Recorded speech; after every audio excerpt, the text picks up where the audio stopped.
kids, this is my brother. He's thoughtful. Andrew, be thoughtful. Is that it? That's it. We know you.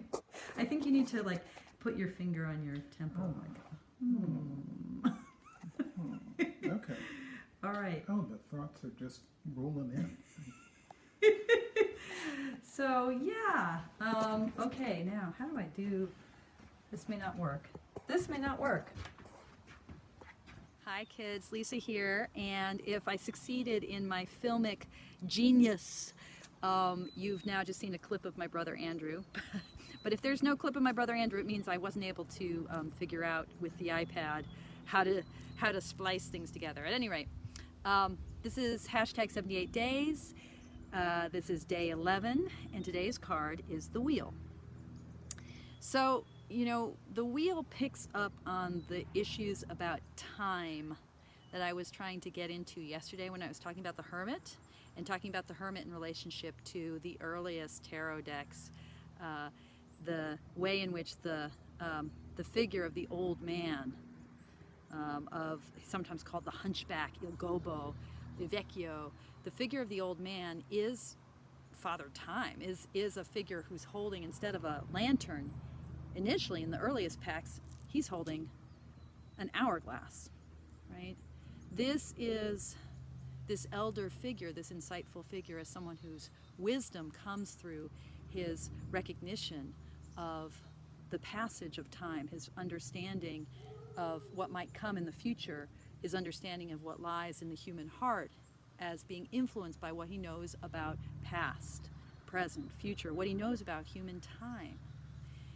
And the tarot pack really articulates a very clear understanding of time. It shows us the way in which, you know, if you just think about the sequence of cards, you know, it shows us a way in which things progress one step to the next. 1, 2, 3, 4, 5, 6, 7, 8, right? But that we also keep coming back again and again to the beginning of the cycle, right? So, you know, just the ways in which we think about the relationship between ace and 10, just about like the ways we think about the relationship between fool and world, right? And even the ways in which we think about how death, as depicted in the tarot deck, isn't just a card of endings, but is a card of transformation and beginnings. So nowhere is that sense of time as being both something that moves forward, advances, click, click, click, click, 1, 2, 3, 4, one step at a time, but also is circular. Nowhere is that more like obviously expressed than in the wheel, right?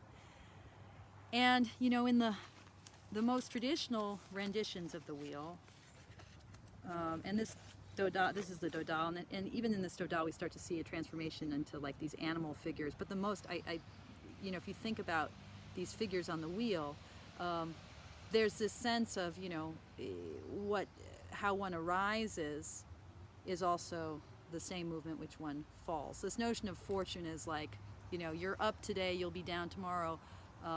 What rises must also descend, right? So what goes around comes around. So, you know, to me, the quintessential version of this card is one that links it to the doctrine of karma in a Buddhist setting, and that's Robert M. Place's version of the wheel of life, where he's drawing on really, really, really traditional iconography of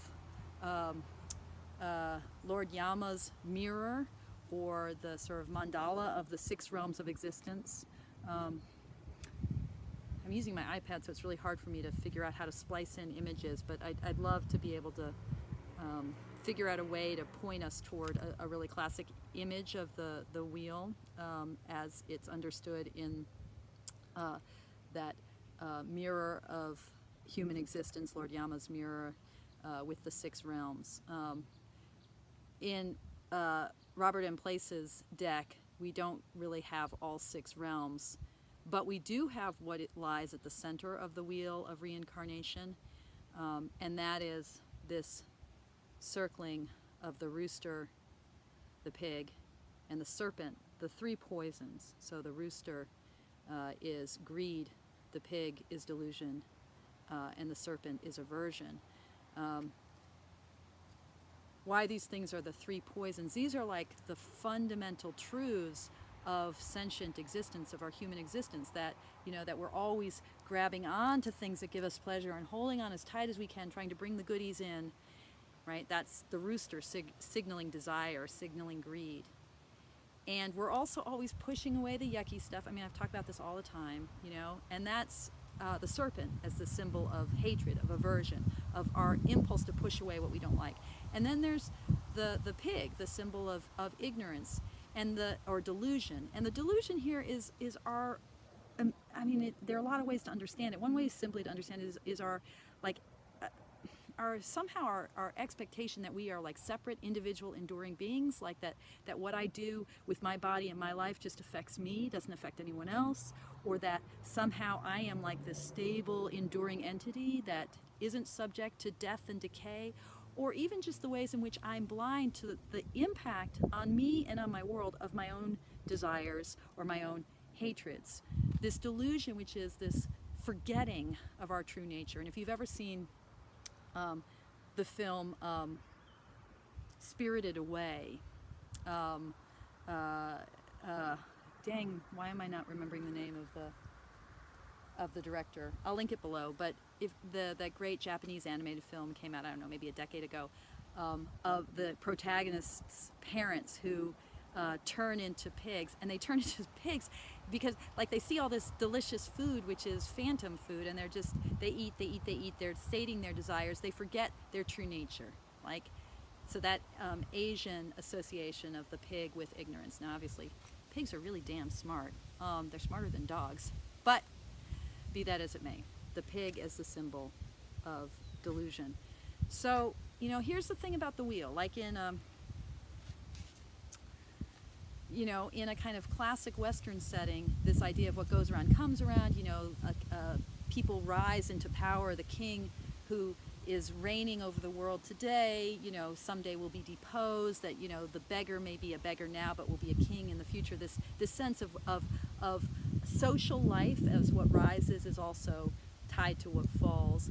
Great vision of a world of that could be just if we could recognize that, you know, my successes are tied to your losses. You know, if we could see the ways in which our fates are tied, the very traditional Wheel of Fortune articulates, you know, that the king is king because someone else is not king, right?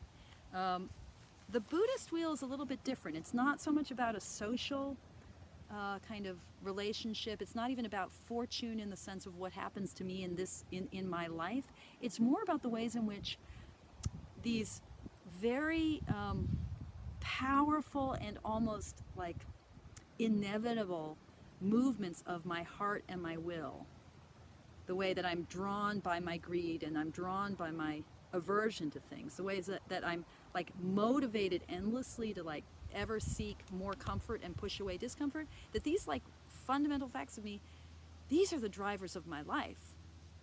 You know, this fundamental stuff about the way I approach my world, stuff that's mostly unconscious to me. I don't think about the ways in which my yearning or my hatred kind of creates the bed that I now lie in. I don't think about that so much.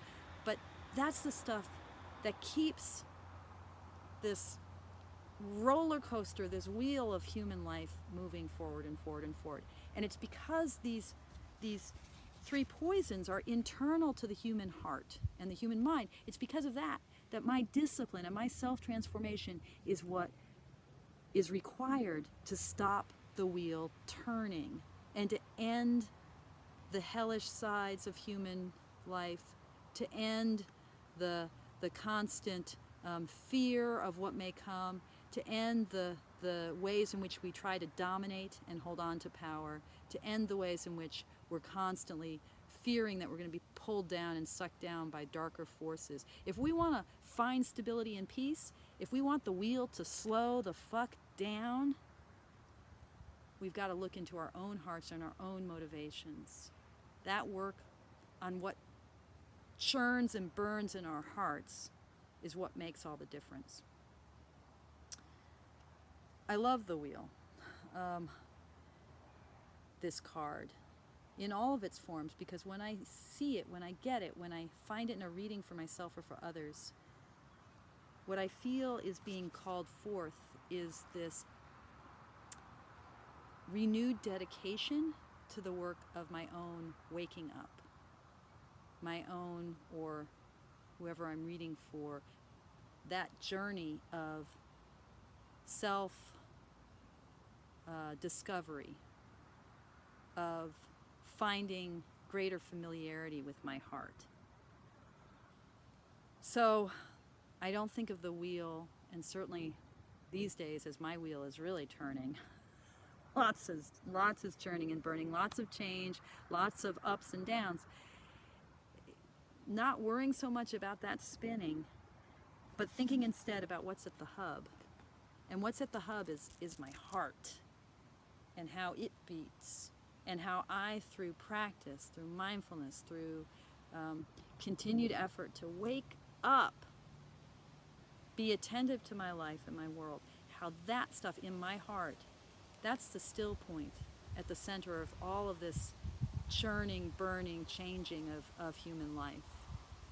So focusing less on what's happening at the rim and more at what's at the hub. And the hub of a spinning wheel is always a still point. That still point is something I can find through my ongoing practice. Okay, I hope that makes sense. Yeah. Thank you all for listening. Thank you for your practice.